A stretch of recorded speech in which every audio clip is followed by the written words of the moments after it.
Meu nome é João Vitor, eu faço parte do País Telecom e nessa aula nós vamos dar continuidade ao estudo da cinemática com o tema Movimento Uniformemente Variado.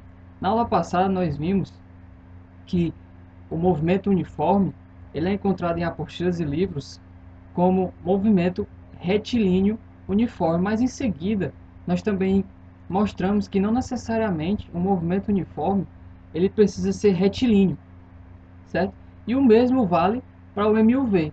Não necessariamente um movimento uniformemente variado necessita ser um movimento retilíneo. Nós ainda não estudamos os conceitos provenientes da dinâmica, certo? Que é uma área da física onde se estuda os movimentos, como também as consequências desses movimentos. Um dos conceitos que é visto lá na dinâmica é o conceito de força. E nós precisamos falar um pouco de força para explicar o movimento uniformemente variado.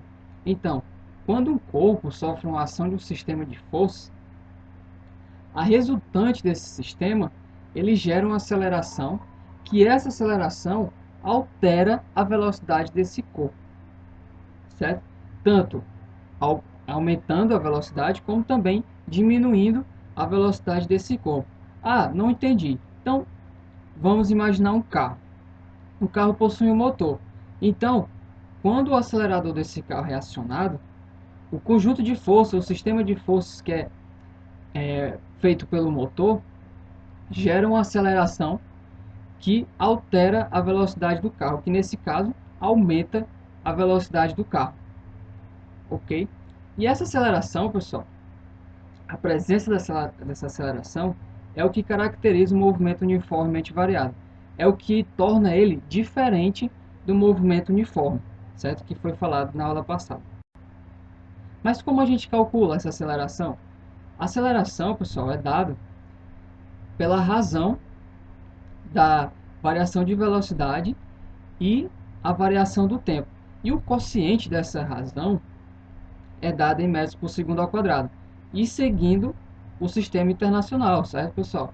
Isso no SI. Mas não necessariamente em questões que vocês forem resolver, essa aceleração vai vir em metros por segundo ao quadrado. Pode vir em quilômetros por hora ao quadrado ou numa outra unidade qualquer que o aluno vai ter que fazer essas transições, vai ter que fazer essas mudanças de unidade ou simplesmente deixar do jeito que a questão está pedindo, porque normalmente nos itens vai estar na mesma unidade, ele não vai pedir que vocês alterem para uma outra unidade. Então é bom que vocês prestem atenção nisso quando estiver resolvendo questões. Existem dois tipos de movimento uniformemente variado, certo? O movimento acelerado, existe o movimento acelerado é quando o módulo da velocidade do corpo aumenta com o tempo, ou seja, é quando a aceleração faz com que aumente a velocidade desse corpo. E vale destacar também que no movimento acelerado, os sinais de aceleração e velocidade são iguais, certo? Existe também, pessoal, o movimento retardado, que é quando a aceleração diminui a velocidade desse corpo. Vale destacar também que no movimento retardado, os sinais de aceleração e velocidade são diferentes, ou seja, se a velocidade é positiva, a aceleração vai ser negativa. Vocês estão vendo no slide o gráfico que relaciona a aceleração em função do tempo. Nós podemos concluir a partir desse gráfico que a aceleração no movimento uniformemente variado é uma aceleração constante. Existem algumas propriedades que nós podemos definir a partir desse gráfico. Nós podemos, a partir do momento que a gente define o intervalo de tempo, que no caso aí da figura T1 e T2, nós podemos afirmar que a área da figura formada é numericamente igual à variação da velocidade. Mas por que numericamente igual? Porque quando nós calculamos a área, nós obtemos medidas com unidades de metro ao quadrado, centímetro ao quadrado, milímetro ao quadrado, mas nesse caso nós vamos obter um número em metros por segundo. Nós vamos obter uma velocidade. Então, é numericamente igual a uma área. O que nos interessa do resultado dessa área é o número e não o número e a unidade, certo? Existe uma equação, pessoal, que relaciona a velocidade do corpo em relação ao tempo. E essa equação é a função horária da velocidade escalar, que é a que vocês estão vendo aí no slide. Ela é obtida a partir da equação da aceleração média, certo? E eu deixo para vocês como desafio a demonstração dessa equação, certo? E quem conseguir, comenta aí, deixa nos comentários, até para uma pessoa que não soube resolver ou ficou com dúvida, veja a solução de vocês, certo? E que é necessário para vocês demonstrarem, considerar que o tempo inicial é igual a zero. Então, eu deixo aí como dica para vocês que quiserem, alguém que quiser resolver, que quiser demonstrar essa equação. Esse é o gráfico da velocidade em relação ao tempo. Nós podemos ver que, nesse caso, a aceleração é positiva, né? Nós temos aí um movimento acelerado, é verdade? Um MUV acelerado, e que a velocidade está aumentando em relação ao tempo. Não necessariamente todo gráfico de velocidade em relação ao tempo vai ser dessa forma, certo? Nesse caso aí, a aceleração é positiva e está aumentando a velocidade. Mas nós vamos ver em exercícios, em apostilas, em livros, que vai existir gráficos onde a aceleração é negativa, onde a aceleração decresce a velocidade em relação ao tempo. Da mesma forma que existe a função horária da velocidade do MUV, existe também a função horária do espaço do MUV, certo? Que relaciona o espaço, certo? Percorrido por um objeto, por um corpo que está fazendo movimento uniformemente variado em relação ao tempo. Essa equação é um pouco maior, né, do que as últimas que foram apresentadas. Ela é obtida a partir do gráfico que foi apresentado anteriormente. É feita a área do trapézio, feito outros algebrismos, a utilização de outras equações. Nós acabamos chegando nessa, né? Então, não se assustem com essa equação.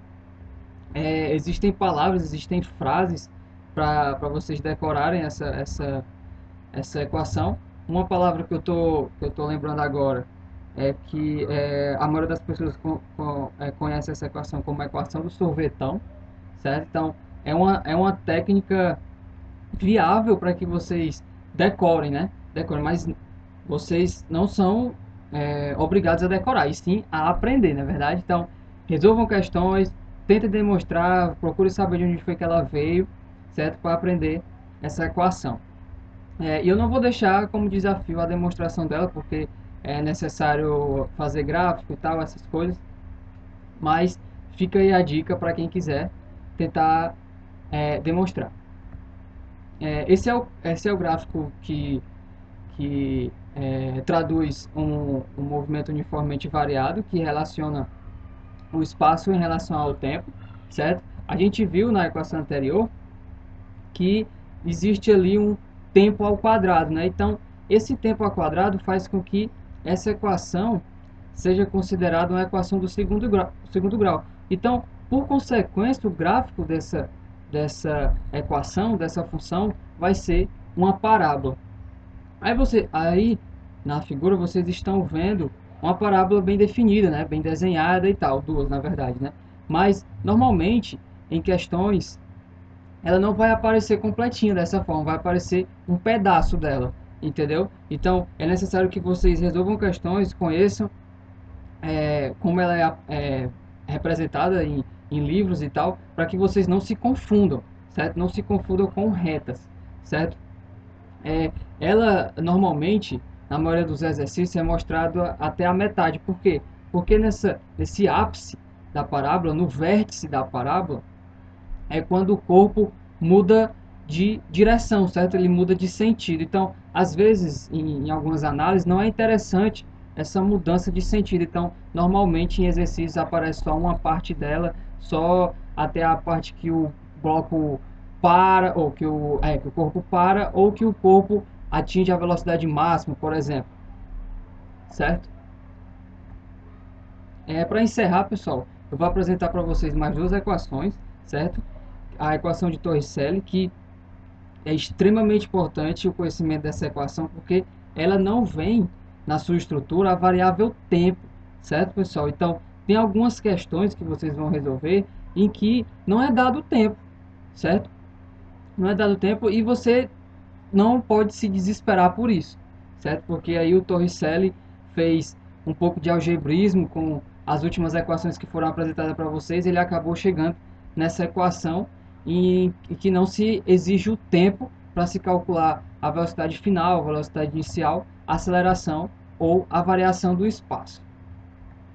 Então, para encerrar, pessoal, eu deixo a equação da velocidade escalar média do movimento uniformemente variado, que é simplesmente a média aritmética da velocidade final e a velocidade inicial. É uma equação bem simples, certo, gente? Existem duas demonstrações para essa equação. Uma é a partir de gráficos, calculando a partir de gráficos, utilizando um pouco de geometria analítica, e a outra é fazendo um pouco de algebrismo com as equações que foram apresentadas anteriormente. Então, pessoal, obrigado por ter assistido essa aula, certo? Estudem, assistam quantas vezes vocês quiserem, leiam os resumos de vocês, resolvam questões, certo? Pratiquem. Ninguém consegue aprender física sem praticar. Então, resolvam questões, comece com questões fáceis, vão para questões médias e finalmente chegando em questões difíceis. Então, não fiquem com dúvidas, procure a gente quando houver essas dúvidas, que a gente vai estar pronto para tirar essas dúvidas. E é isso daí, pessoal. Valeu, muito obrigado.